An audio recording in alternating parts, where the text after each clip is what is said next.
representation and direct taxes shall be apportioned among the several states according to their respective numbers, which shall be determined by adding to the whole number of free persons, including those bound to servitude for a term of years, and excluding Indians not taxed, 3/5 of all other persons.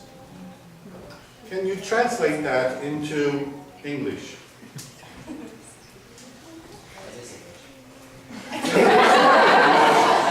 This is an evasive English. What's the intention of the author? Mary? Slaves count as 3/5 of a person, and that's all you need for taxing and everything else. Nope. No? Nope. Not what it said. There is a 3/5 in there, but that was not the point. The point is that taxes and representation in Congress are based on the population, and certain part of the population is going to be counted, and then only then 2/5 will be removed, and 3/5 of them will count as the population of that state for certain federal purposes. Okay, so who gets counted one for one? White men.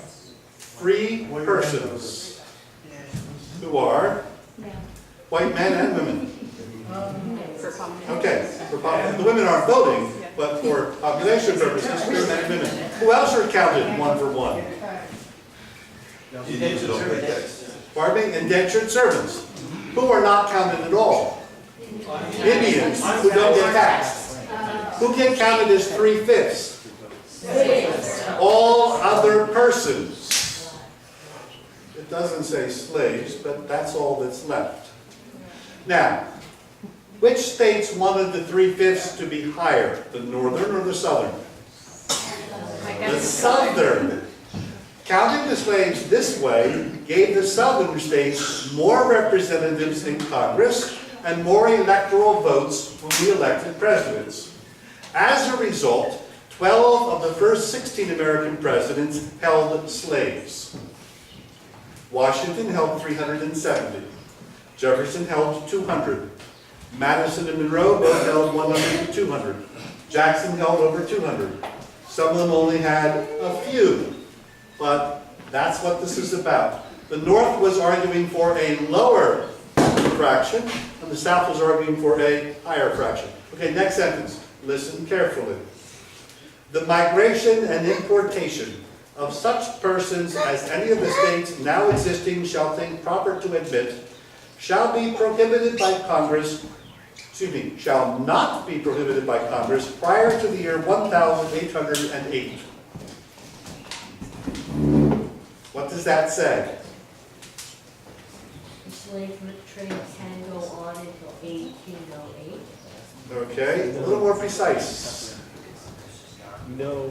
Congress may not stop the slave trade until 1808. Now there's a further little clause saying, and it can't tax it out of existence either. I didn't read you that piece. Which states wanted the slave trade to continue for another 20 years? The North. Not the North, and not even the whole South. 3 states in the South said this is a deal breaker, we've got to have it.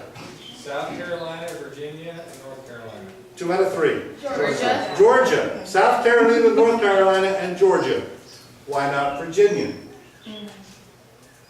They were already producing more slaves than they needed, and there was an already internal slave trade that went from Virginia and Maryland south. But the southern states needed more slaves from Africa. Okay, 3rd clause. No person held to service or labor in one state under the laws thereof, escaping into another, shall, in consequence of any law or regulation therein, be discharged from such service or labor, but shall be delivered up on claim of the party to whom service or labor may be due. Now that one's really tough. Fugitive slave act. If you are a slave and you escape to another state where there is no slavery, or if your slave owner takes you to a free state, you're not immediately set free. and you're supposed to be, if you're recaptured, sent back to your owner. That is correct. Now, what word is not used in any of these three sentences? Slave. Slave. What are each of these sentences talking about? Slaves. Why is the word slave not used? It's ugly. Yeah. And in England and in Europe, there was already a great deal of criticism of American hypocrisy. You bleat and you cry and you shout about liberty and freedom, and what we see is men and women and children shackled together, shuffling from one place to another, and what we see is slaves taken as prisoners of whoever's over there, put on ships in which a half to a third sometimes die, and then sold in slave markets. That's what we see in America, even while you cry and bleat about freedom and liberty. Actually, Thomas Jefferson, who had 200 slaves, had the chutzpah, that's an anachronistic term to all but the way back then, had the chutzpah in the first draft of the Declaration of Independence to have a long paragraph about the evils of the King of England who sponsored the slave trade. And then, in the midst of war with the Americans, encouraged slaves to rise against their owners and fight with the English. Known damned for what you do and damned for what you do. The Continental Congress, in meeting in Philadelphia, had the good sense to take that paragraph out.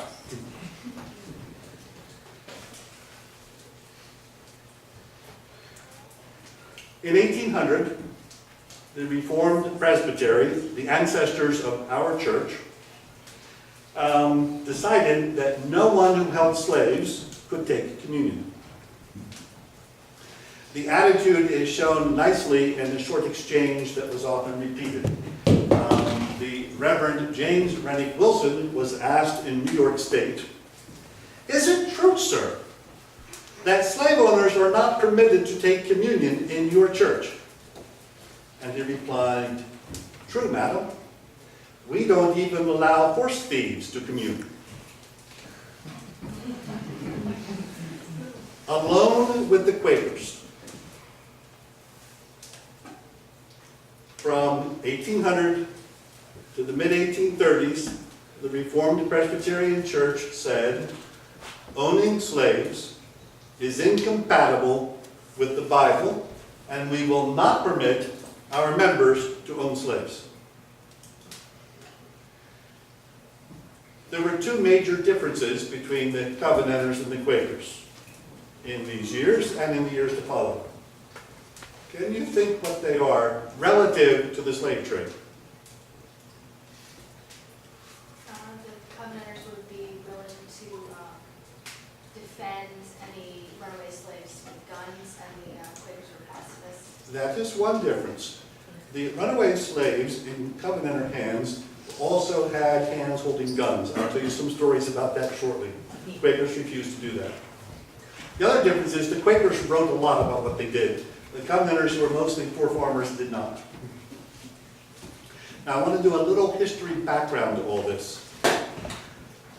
It is a commonly repeated and untrue claim on the part of modern writers who wish the church to change its ethics where men and women and gays are concerned, to state that the church was fine with slavery until late into the 19th century.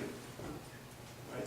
That is, and therefore, now we should say, with more wisdom and more enlightenment, we can change these other things as well. That is simply an untrue historical statement, and you will read it over and over and over again. Now, I can't go through all of the evidence to how untrue that is, but I'm just going to quote something that I ran across in reading John Calvin. In commenting on Genesis chapter 16, verse 8, Calvin writes in the year 1558, regarding Hagar, Sarah's slave. The condition of servitude was then hard, and thanks are to be given to the Lord that this barbarity has been abolished. And it had been. There was not anything like Southern slavery in Christendom. What brought it back? Because that's what happened. What brought it back? Sugar? Give me another one. Cotton. Cotton? Tobacco.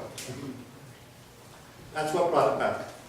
So that by 1644, and now we're talking about 90 years later, when Samuel Rutherford, the Scottish Covenanter leader, writes a book entitled Lex Rex, which means the law is king, as opposed to Rex Lex, the king is law, he writes in it, slavery of servants to lords is against nature.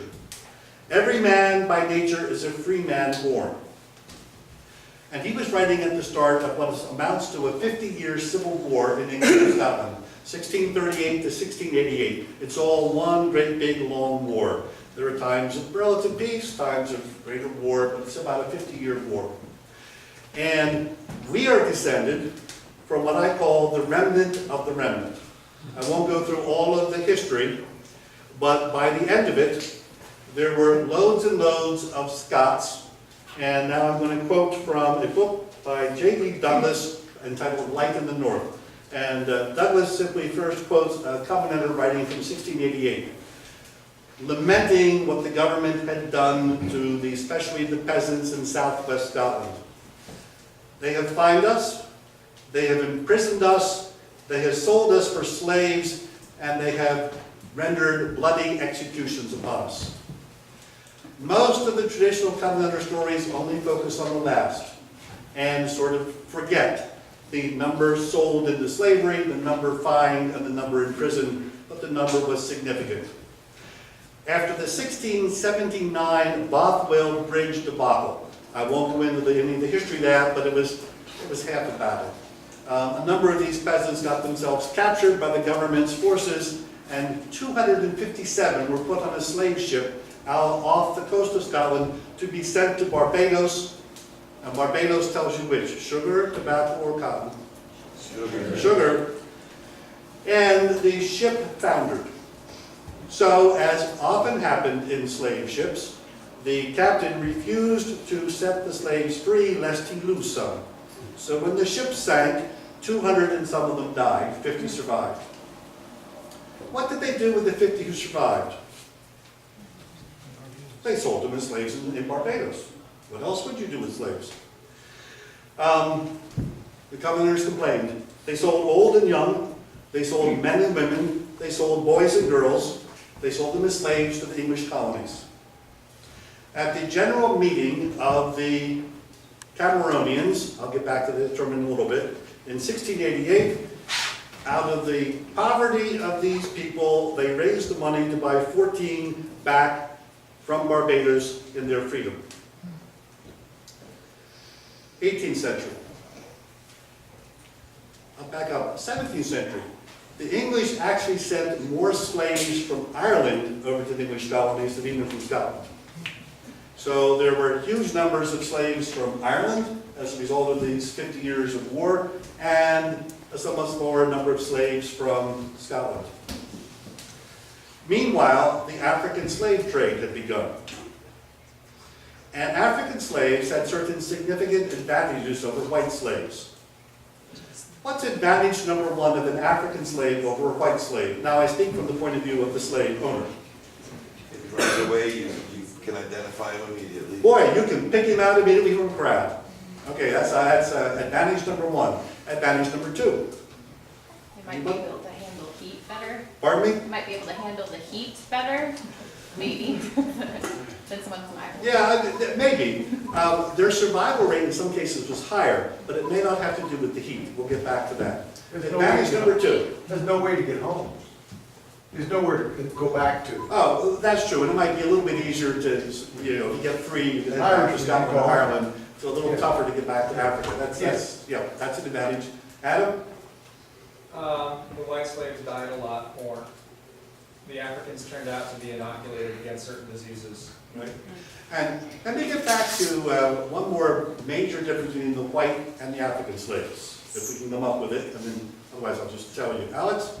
The British slaves came from Christendom, and so there was strong encouragement to let them go after 7 years, but not for the Africans. They're not Christians. All of the Irish and Scottish slaves have been baptized. And so, by analogy with the Hebrew law that says you hold a fellow Hebrew in slavery only for 6 years, 7th year you set him out free, that was the condition for the white slaves. Which meant if you were going to get your money out of a white slave or an African slave, which one did you work harder? The white slave. The white slave. And that had something to do with the higher mortality rate of the white slaves versus the African slaves.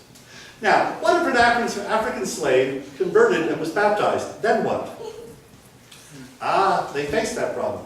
Virginia in the 1640s passed a law saying, if an African slave is baptized, that will be no reason to set the slave free. And so a racial line began to be drawn very, very tightly. If you were an African slave, being converted and being baptized did not set you free.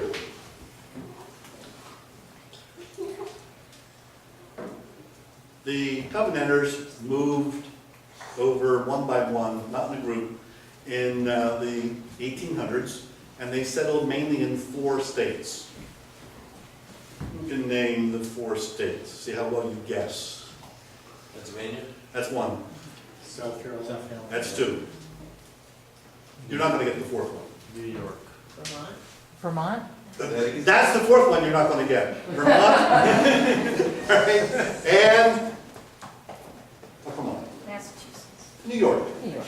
Somebody said that. Did somebody say New York? Okay, I missed it. Okay. So, Vermont, New York, Pennsylvania, and South Carolina. That's where they settled.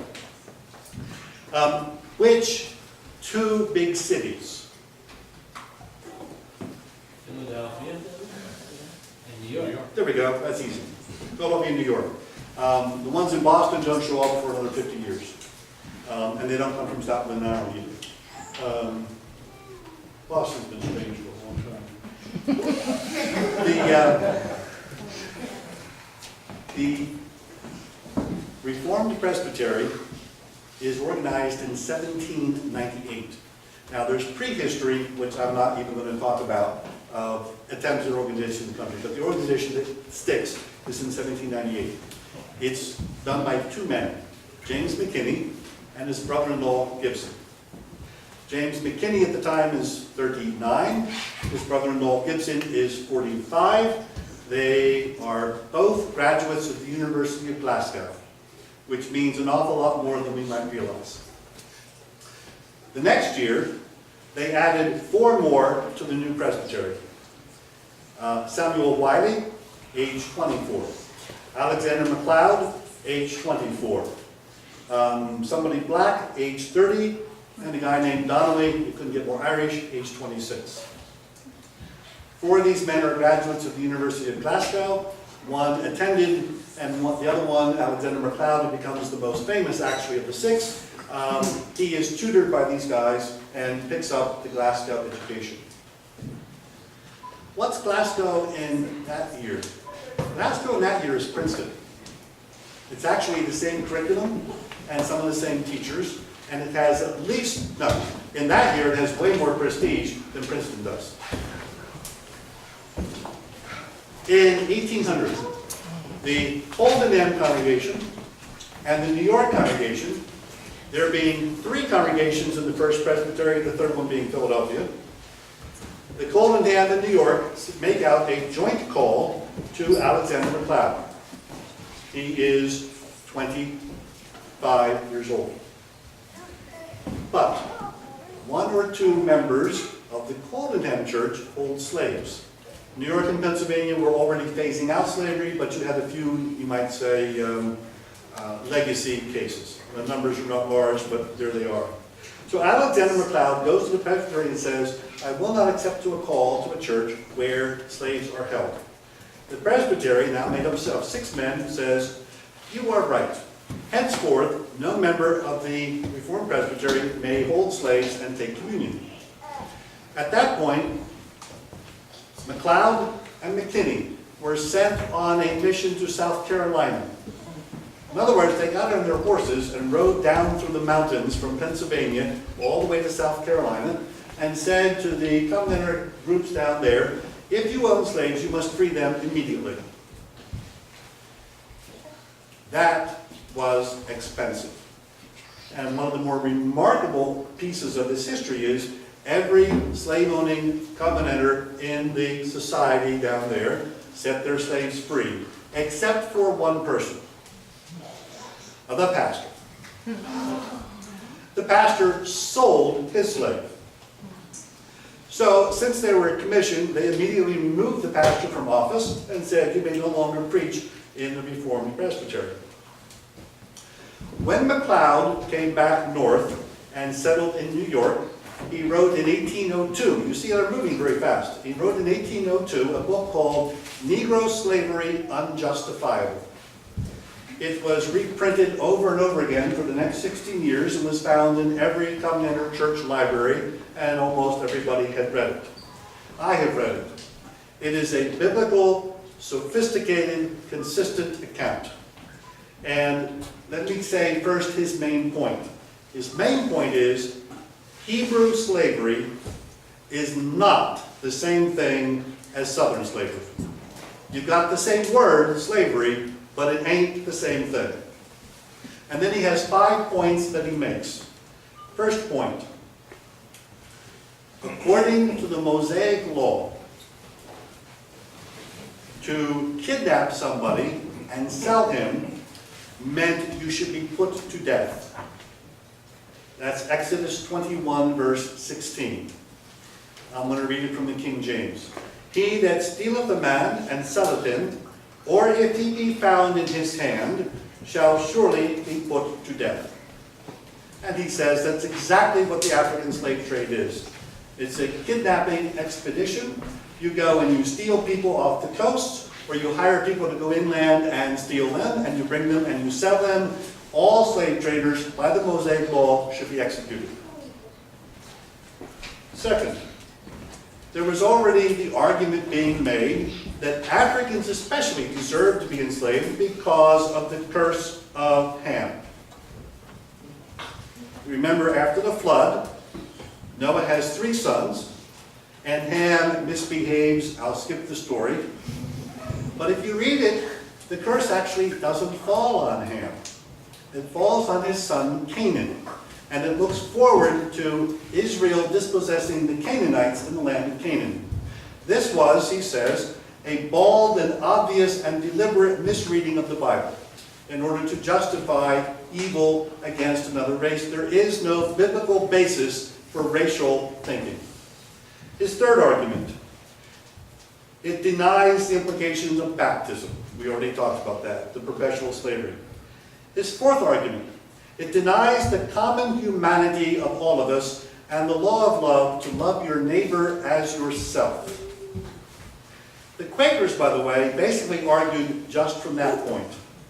The Quakers would say, oh yes, Paul sends Philemon his slave Onesimus back. And then he says to Philemon, treat him as a what? Brother. Would you sell your brother's wife to somebody else 500 miles away? That's what the South is doing. Would you sell your brother's children, age 8 and under, and 8 and older, as slaves to people far away? That's what the South is doing. So the Quakers emphasized that one especially. MacLeod includes it in his argument. His fifth point, and this is what I began with. This is undoing a great accomplishment of Christendom. He knew slavery is not something that is entirely fine with all Christians until the 19th century. That's a lie pushed by whom in the first place? South Christian apologists.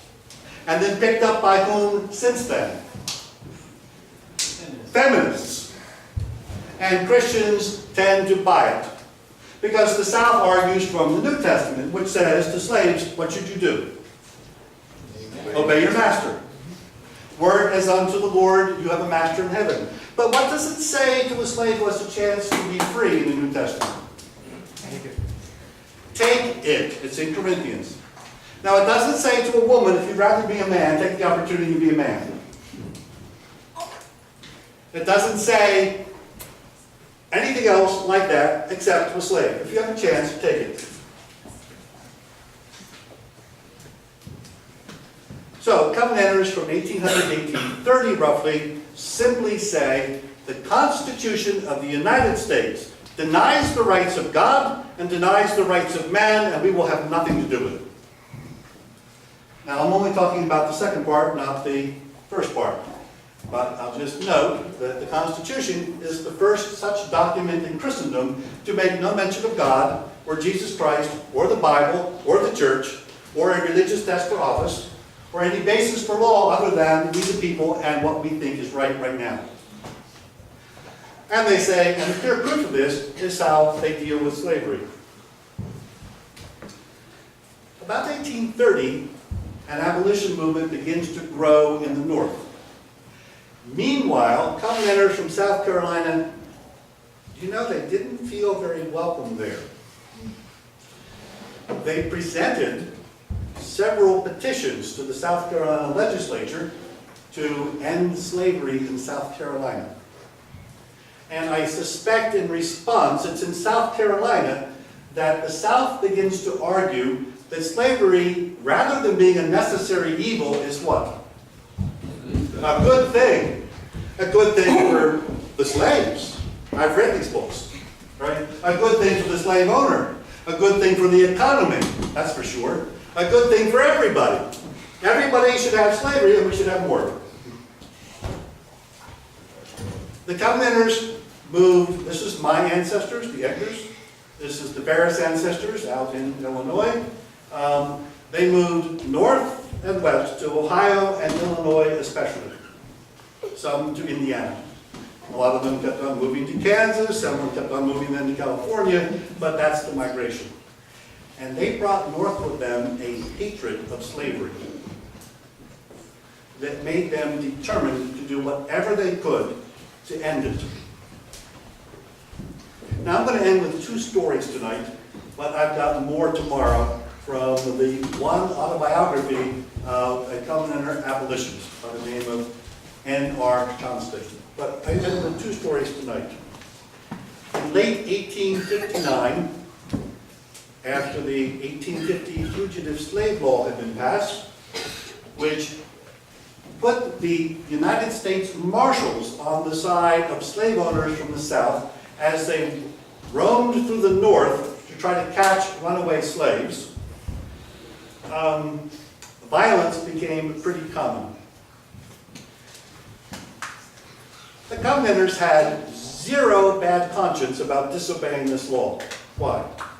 Because in Deuteronomy, what does it say you should do if the slave escapes from his master and comes to you?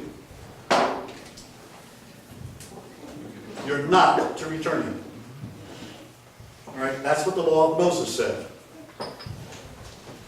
Two stories. A family was staying in Oakdale, Illinois, where we still have a congregation, with the Reverend Andrew Calvin Todd. A posse of 4 Southerners with guns and whips rode up to the door. One of the escapees unwisely peeked out and was seen from the second floor window. And the 4 men began to dismount in order to enter the house and reclaim their slaves.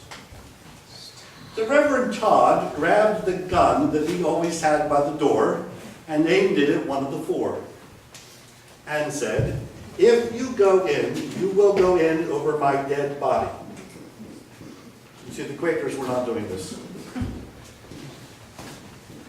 Everything stopped. The 4 looked at the Reverend Todd. The Reverend Todd looked at the 4 until one of the 4 said, "I know Todd of old." And they turned and rode away. Second story. Not all stories end this happy. Second story. This one comes from a church in New Concord, Ohio. This is oral history. It was still around when my grandfather was the pastor there, so I have it through my family oral history. A family was hiding a runaway group of slaves when the federal marshals came saying, "We know who's here." But federal law, in a way that we can hardly imagine, had a rule that they then made use of. The rule was that if you were in the middle of family worship, the government could not interrupt you. So, they sent the slaves as fast, at the moment they saw the marshals, they sent the slaves out the back with a prepared escape wagon and everything else with the oldest son, and he just drove off as fast as he could. And then the family held family worship. Now, family worship, you read the Bible, maybe a chapter, you sing a psalm, and you pray. So the father prayed, and prayed, and prayed. And then they sang a song. Now, what would be a good song to sing in this situation? 119. And they set about to sing Psalm 119. The marshals pulled their heels. And then finally, they read a chapter. And then they let the marshals in. Yes, sir, what can we do for you?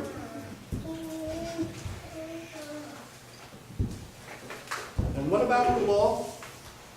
Deuteronomy 23:15. If a slave escapes to you, you may not return him to his master. And the covenant attitude always was, when there's a conflict between the law of the land and the law of God, which triumphs? The answer is the law of God. I reflected just a little piece of this when I taught high school.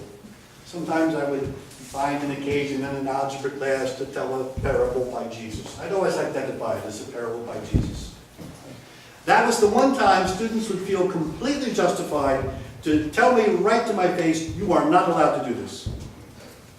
Mr. Edgar, you're not allowed to say this in here.